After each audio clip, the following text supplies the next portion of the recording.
सरकारा बोसोरबा जोबोद मोजाङैनो सोलिगोन आरो बे ओनसोलनि आइ आफा रायजो राजानि जेंनाखौ जों जोबोद मोजाङैनो सुस्रांगोन।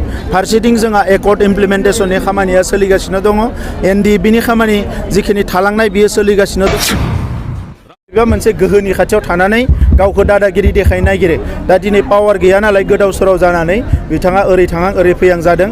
नाथाय नैबे थासारियाव हाग्रामा महिलारिया आरोबाव पावाराव फैनो हानाय माबानो हानाय बे थासारिया गैला। माने दिनै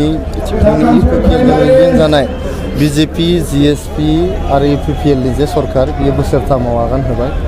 थांनाय बोसोरथामाव जोङो रायजो राजाफोरखौहाय सेवा खालामनो, गरिब दुखिया रायजो राजाफोरखौ हेफाजाब होनो अहरह नाजाबोबाय। बेनि थाखायनो दिनैनि बे सानाव आङो बड'लेण्डनि साफ्रोमबो रायजो राजाफोरनिसिम UPPLनि जानानै जोंनि सरकारा बोसोरथाम जानायनि जासिहरबाय। बेजों लोगोसे आङो गोजोननाय बावहरनो लुबैदों, हामलायनाय जासिहरनो लुबैदों जोंनि भारतनि गाहाय मन्त्रि मानगोनां नरेन्द्र मदि बिथांनो, नखर मन्त्रि अमित शाह बिथांनो, लोगोसे आसामनि गिबि मन्त्रि डक्टर हिमन्त बिश्व शर्मा बिथांनो। बिथांमोना जोंखौ थांनाय बोसोरथामाव जोबोद हेफाजाब होबाय। बोसोरथामनि जोंनि जेब्ला सरकारा जागायजेनदोंमोन अब्ला कभिड-19नि लकडाउन दङमोन, कर'ना भाइरासनि गाग्लोबनाय दङमोन।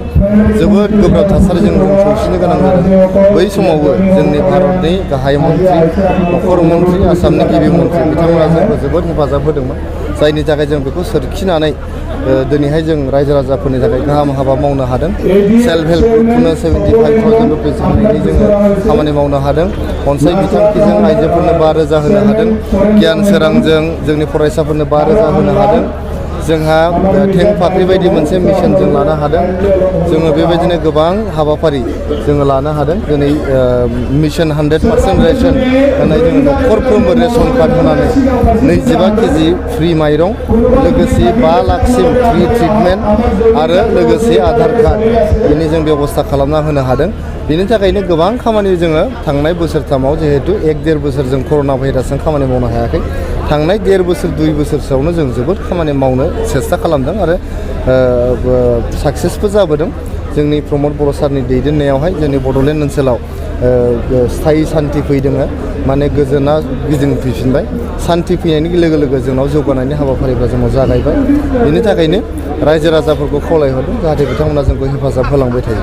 आरो दिनै नोंथांमोना नुबाय कसुगाव ओनसोलाव जोंनि प्रमद बर' दैदेननाय BTR सरकारखौ मोजां मोननानै, जोंनि UPPLनि निति आदर्शखौ मोजां मोननानै 1250निफ्रायबो बांसिन गुबुन गुबुन हारि माहारिनि रायजो राजाफ्रा बेयाव जगदान जादों।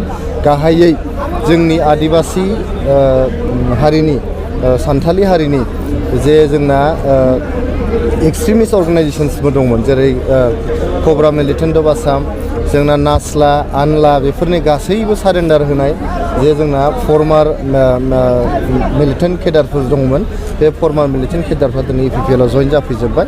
आरो बर'निफ्राय जोंहा NLFB होननाय मोनसे आफाद दङ। बे NLFBनि फ्राय 200सो केडारफ्रा दिनै बेवहाय जोंनाव जइन जाफैदों। बेखौ नुयोबा नोंथांमोना मिथियो जे जोंनि BTR सरकारा आरो UPPL हान्जाया बेसेबां माने पपुलार, जनप्रिय जादों। दा जोङो डेट होथ्र'नो हायाखै। मोनफ्रोमबो समस्थियावनो जोंखौ माने डेट बिगासिनो दं जइन जानो रोजा रोजा सुबुंफ्रा।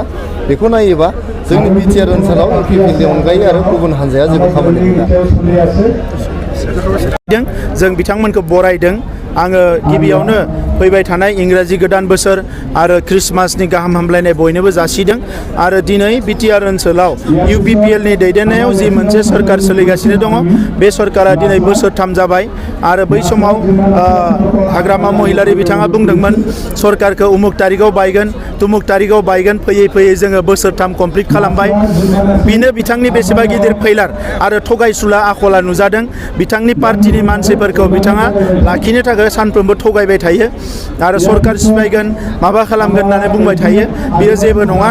जोंनि सरकारा बोसोरबा जोबोद मोजाङैनो सोलिगोन आरो बे ओनसोलनि आइ आफा रायजो राजानि जेंनाखौ जों जोबोद मोजाङैनो सुस्रांगोन। फारसेथिं जोंहा एकर्ड इमप्लिमेन्टेसननि खामानिया सोलिगासिनो दङ, NDBनि खामानि जिखिनि थालांनाय बियो सोलिगासिनो दङ आरो ओनसोलखौ जौगाहोनो थाखाय फारफ्रोमबो बिथिंनिफ्राय माखासे जौगालु खामानिफोरखौ जों मावगासिनो दङ। हाग्रामा महिलारि बिथाङा बे बेबायदि बुंनाया बिथांनि स्वभाबखासो आगोलनि गोदो गोदायनिफ्रायनो बुङो नाथाय बिथाङा जोबोद गिख' दैदेनगिरि सासे मानसि बिनिखायनो बै समावनो बिथाङा बुंना दोनखादों नोंथांमोना नायगिरबा नुगोन जे जाय गोहोआव फैयो आं बिजोंनो थागोन होननानै मानो बिथाङा गावनि सायाव फोथायनाय गैया ओंखायनो सोरबा गोहोनि खाथियाव थागोन सान जेरै साना अखाफोरा साननि खाथियाव थानो लुबैयो सांग्रेमाफोरनि जोंनाया अखाफोरनि खाथियाव जेबो नङा दा बिथाङाबो बेबायदिनो बबेबा मोनसे गोहोनि खाथियाव थानानै गावखौ दादागिरि देखायनो नागिरो दा दिनै पावार गैया नालाय गोदाव सोराव जानानै बिथाङा ओरै थाङां ओरै फैयां जादों नाथाय नैबे थासारियाव हाग्रामा महिलारिया आरोबाव पावाराव फैनो हानाय माबानो हानाय बे थासारिया गैला पार्लियामेन्ट इलेक्सननि उनाव बिथांनि दखाना पार्मानेन्ट बन्द जासिगोन बे UPPL नि नङा बे बिथांमोननिनोखा 17 इयार्सआव जाय मानसिफ्रा बिथांमोनजों दङमोन बे मानसिफ्रा गानानै फैजोब्बाय दा बे मानसिफोरनि गेजेरावनो साफा सानैखौ लानानै बिथांमोना जयनिं प्रग्राम देखायबाय थायो नाथाय बे मानसिफ्रा UPPL निनो मानसिखा थेंक इउ